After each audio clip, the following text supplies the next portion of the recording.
So when the Hindu and Buddhist philosophers speak of detachment from all this apparent world of separate beings, detachment means going with this whole thing and not resisting its change. And you can afford to go with it. You can afford to get mixed up in life and to fall in love and to get involved with all sorts of things. You can afford it if you know that it's an illusion. But this is not illusion in a bad sense of the word. Here's this Hindu word, crucial. The world is called Maya. This word, Maya, yes, it means illusion. It means magic. It means art. It means delineation or measurement. So from matra we get meter. And we also get matter, material. Isn't it funny that when we say material, today we mean something very real, whereas the root of the word is illusion. So you see, I mean, measurement is kind of an illusion. You don't find inches lying around. You can't pick up an inch. So in the same way that hours and inches and pounds and dollars and so on are actually imaginary. They're elaborate systems of cosmic bookkeeping with their little scratches on paper, little hairlines on dials. So in exactly that way, the distinction between things is Maya, is imaginary. But what an imagination. In a way, to say that the world is Maya is at the same time to say that what lies behind Maya is immaterial. Look at the reversal of the word. Oh, it's immaterial. It doesn't matter. What matters is all this. But that gets us to a deeper point yet. The self, the real self, doesn't matter. Which is another way of saying it doesn't exist for any purpose. It doesn't need to exist for any purpose. What purpose would it exist for? When it's what there is. It doesn't need, it won't find anything in the future. Has nothing in the past that it has to go back and remember.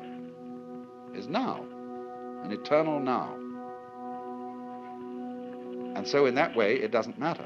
But therefore, the most important thing in the universe is the one thing that doesn't matter, the one thing that's totally and completely useless, and that nobody can find anything for. Once a Zen master was asked, what is the most valuable thing in the world? And he answered, the head of a dead cat. Why? Because no one can put a price on it. So this self, the Brahman, is like the head of a dead cat. But you see, if then you say, I really ought to get that dead cat's head because something spiritual about it, and it'd be very good for me. After all, if I knew the self, I might be a better person. People might like me more. I'd be more constructive in society. I would do this, that, and the other. But you see, that's putting the cart before the horse. That's trying to make the tail wag the dog. The knowledge of Brahman, the self, never does anybody any good if they're trying to make it do them some good. Only when they're not concerned with whether it does them any good or not, does it do them any good. It's like when you relax and you go out and play. Americans in particular don't know how to do this because they're always justified. They always say it's good for me, it's exercise.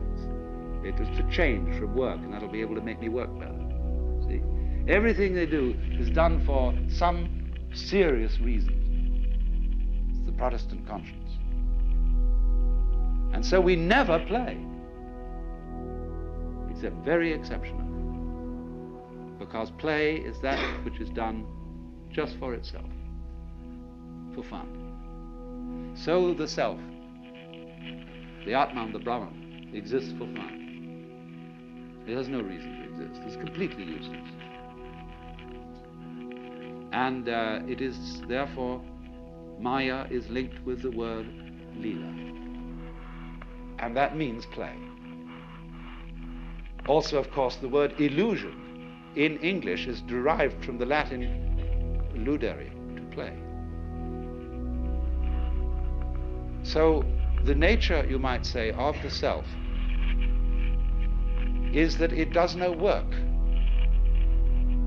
It only plays. Work is something serious, you know, that you do for a purpose, because you believe that you've got to go on living. You work to survive, because you think you have to survive. That was one of the things they told you as a little child. You've got to go on, man. But you don't have to. This thing doesn't have to go on. That's why it does. I know that sounds paradoxical, but there's so many things in life that are like that. If I'm trying to impress people, I usually don't. If you try too hard with anything, you usually make a mess of it. And so this basic thing then is that the self, the Brahman behind the world, is engaged in play. It is in this sense that the Hindu philosophers say Brahman does not actually become the world. The meaning of that is he's playing at being it, or it's playing at being it, as distinct from working at it. And so in certain Oriental countries, when one refers to noble people of high birth, it is often said, so Lord so-and-so has died. The Japanese would say he has played at dying. Or will he play at taking a journey to Tokyo?